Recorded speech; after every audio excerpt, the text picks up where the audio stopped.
You're listening to the Turnaround Podcast, the true life basketball story of Bull City's own Stewart Squirt Holley.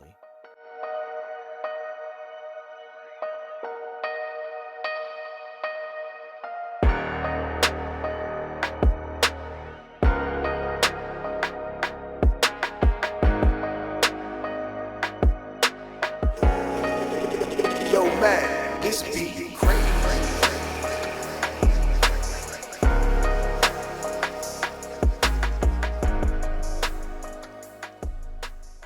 I am from Jonesboro, Georgia, and this is a coach who has scouted me, and a lot of people don't know this.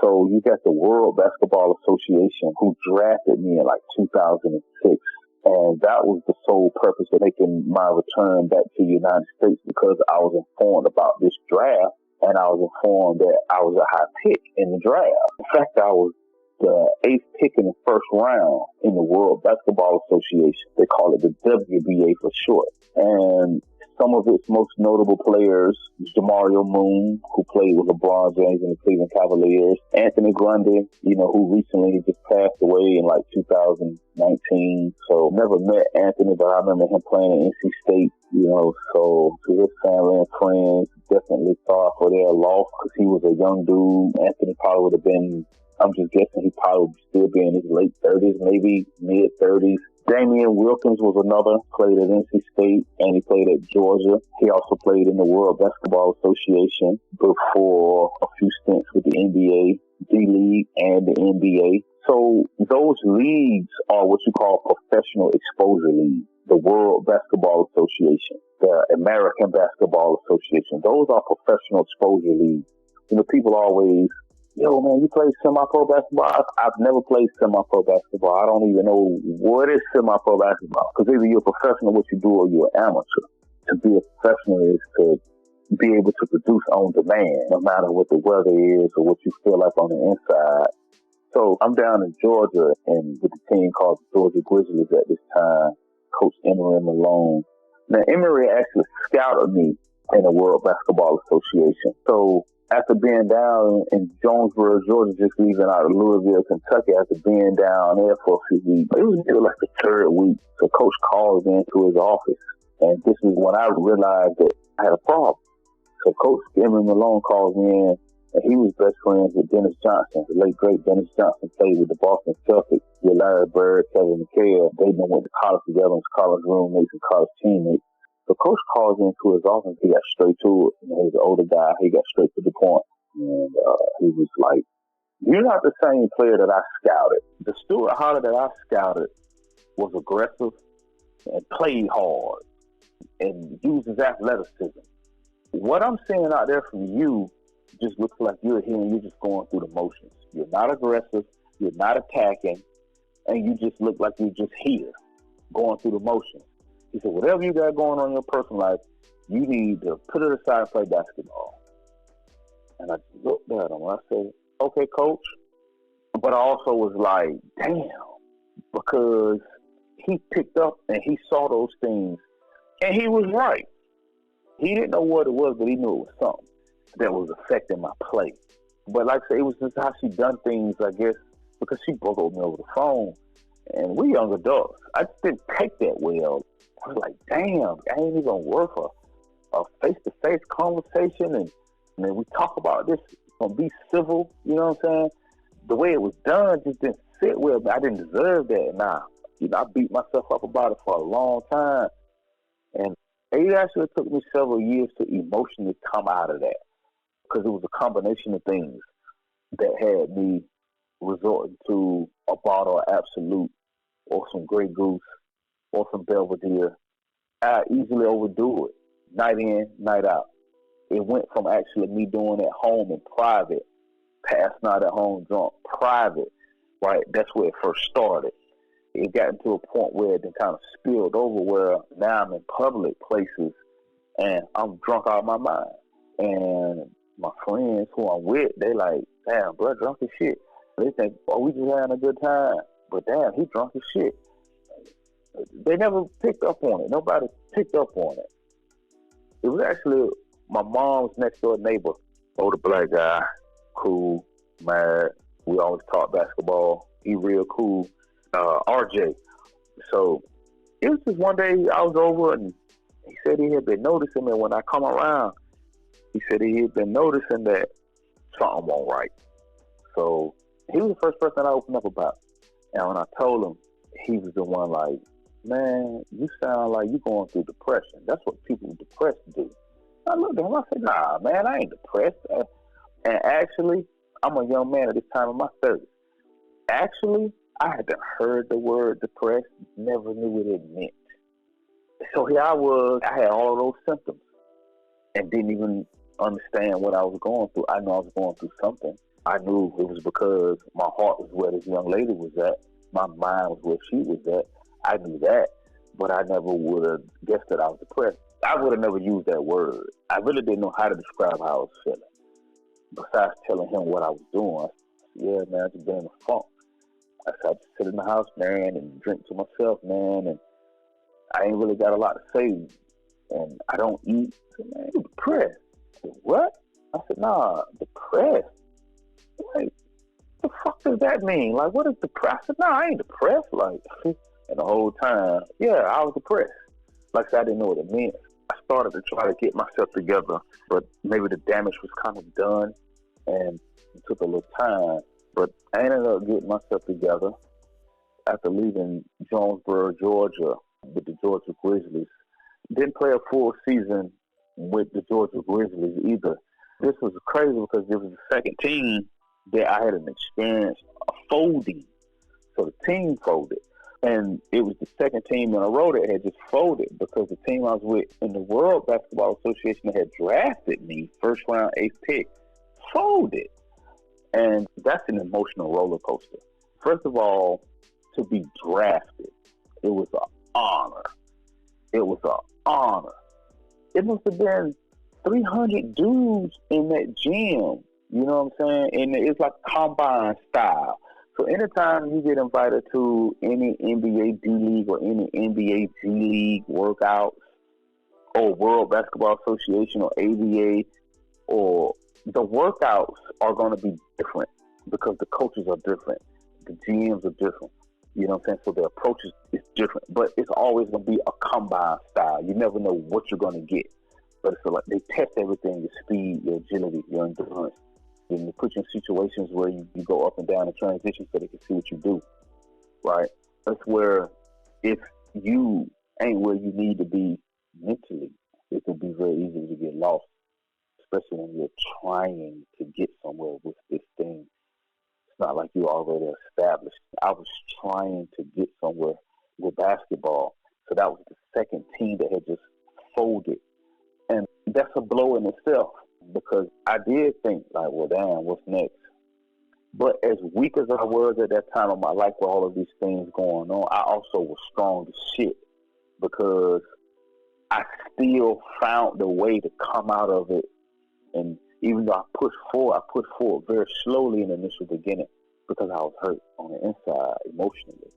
And it just affected the thing I love most, basketball. My mind just wasn't there. And everything else followed. When we went to Jacksonville, that was one of the best camps I ever had. That team at the time was called the Jacksonville Jam. When they first reached out to me, because I was familiar with them, I was like, that'll be a good situation if I could land that. Because the team was a legit team. They were strong contenders, and they was always in like the ABA playoffs and sometimes even winning the championships.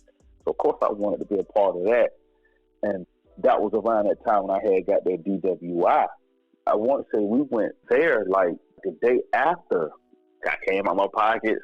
It was just crazy just how my life just took that turn. Like I still was fresh from overseas, and it's like I came home and just hit just hardship after hardship.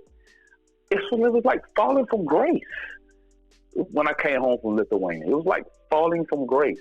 That DWI just put the icing on the cake. I've never been through nothing like that before. And how I got that DWI was just something I never forget. I refused to blow all night. I just gave them a hard time. So my mama finally get down, and her and her husband, they done told my mama, like, he's been uncooperative all night. So they sent my mama husband come in there to talk to me, to try to calm me down. I want to just terminate the whole damn police task for how they did me.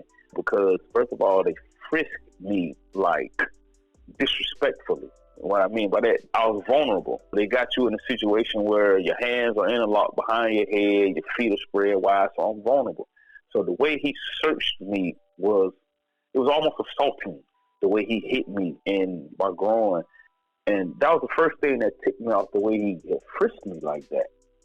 Before they insulted my intelligence with these sobriety tests, and after I refused, they had a job to do, and I made them do their job that night because I became the aggressor, knowing that they was about to Rodney King me out there. You know what I'm saying? Because that's the reality of what was going to happen. I didn't care any longer, but God was on my side because it didn't go down like that. One of the homies, he's still with the Durham Police Force, so I don't call his name up, but he know who he is. He just happened to pull up that night as his colleagues had me surrounded. So I'm standing in the middle of a circle of number of cops, and I'm talking big shit, especially to the leading officer, the one who pulled me out of the truck and frisked me the way he did, and the one who was leading me with sobriety test. So yes, my aggression had turned to him directly in front of his colleagues because I'm a man first, and you disrespected me as a man, a black man. You know what I'm saying? So that's how I got that DWI. And yeah, I called you, and I'll never forget how you just dropped what you was doing because it's the spur of the moment, and I needed the help. You was like my therapist the whole way down. They probably talked about it the whole way down there, and you drove us down there safely. After spending that long night in jail like that, it felt good just to be on the highway, and you got us there, and I slept. So I felt good. So, but in their selection process, even though that was one of the best camps I had, whatever their selection process was, evaluating their players, I wasn't one that made the cut. So that's why we never heard anything else about the Jacksonville Jam at the time. Today, they are the Jacksonville Giants, and they still be winning ABA championships.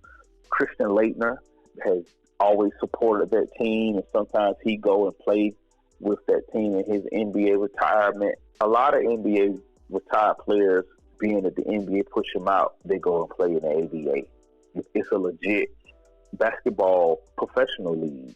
If anybody ever get to visit the Basketball Hall of Fame, they'll understand that because the ABA and the NBA is where all of its major contributors to the sport and the game come from. The ABA, the American Basketball Association, and the NBA, National Basketball Association.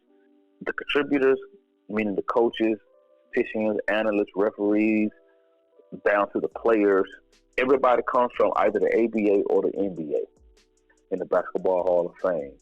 At that camp, I want to say that was in September of 2006. But like I said, I didn't make those cuts at Jacksonville. That's why you never heard anything else about that. I felt unstoppable at that camp. So that lets me know what I did at that camp. The team they didn't need that or they didn't want that. I would have loved to find out who actually got that guard spot or any other slot that I was trying to get on that team. A lot of people didn't and don't know that I struggled with. It was a combination of those things. The DWI, the death of my grandma. That's what springboarded along with those emotions that gave birth to the habitual alcohol use, because I didn't talk about it and ask for help. Me resorting to the drinking like that was an inappropriate way to respond in retrospect and just maturing. So that was over a decade ago. I'm thankful for it now because it taught me a lot of things, but it definitely, at that time, it was a low point for me. I was down. And lastly, my brother, he didn't know, but he knew something because him and my mom had noticed, but they never said anything to me. They noticed if I deal with things differently. My mom had a fish tank. So every time I would go to my mama's house, what I would do, I would sit in her living room and I just stir the fish tank for hours and watch the fish. So, but they never said anything to me. I continued to bounce around until I landed a spot in the ABA with the Fayetteville flight. See, that was like the first team that brought me back to North Carolina, because everywhere else I was just going from state to state. So where I finally got a home at was in Fayetteville with the Fayetteville flight of the ABA. And special group of guys were going to that, another time. So even though I was dealing with all of those things, and I was dealing with them inappropriately by using the alcohol like that, the one thing that I always did well was I stayed with basketball. So that's what got me through those moments, even though basketball had became difficult because of what was going on away from the basketball court and that type of a pressure I was carrying on my shoulders. And then when I step out there on the basketball court, it's like my posture won't right because of that weight. So I took moments where I had to recollect myself before I even step out there, because a lot of people don't even see the training that I put into it. You never see what Kobe Bryant put into his workout regimen, or Michael Jordan, or the players who train outside the sport. People never see that. So no one never saw me do that. Stayed doing that even in those situations where emotionally I wasn't right. I would still go out and do that because I still was trained, I guess, upstairs in my mind to do what came natural to me. When I got with the Fayetteville flight of the ABA, that owner of that team and those players, they had no idea, just like I had no idea about where they was coming from in their situation. The other teams was short stints or just tryout periods due to teams folding. So when the Fayetteville flight, the actual signing day, that's where I finally could concentrate. And then by that time, a few years had also went by. So I was ready. And that's what I had told myself. I deserved it. So I told myself, all right, man, it's time to put this shit behind you, man, and it's time to do what you do. And that's when I got back to basketball. And I had so much to give because I love basketball so much that even today, I love to play. So that's why I work out with the intensity that I do, just so I can play basketball at 43, going on 44. And even though I was going through those situations, what balanced me out was me sticking with basketball. Even though I had those things kind of making basketball difficult for the first time in my life, I still stayed with it because I guess I felt like that's all I knew. Not to say that's all I know, because it's not, but it's the one thing that I love.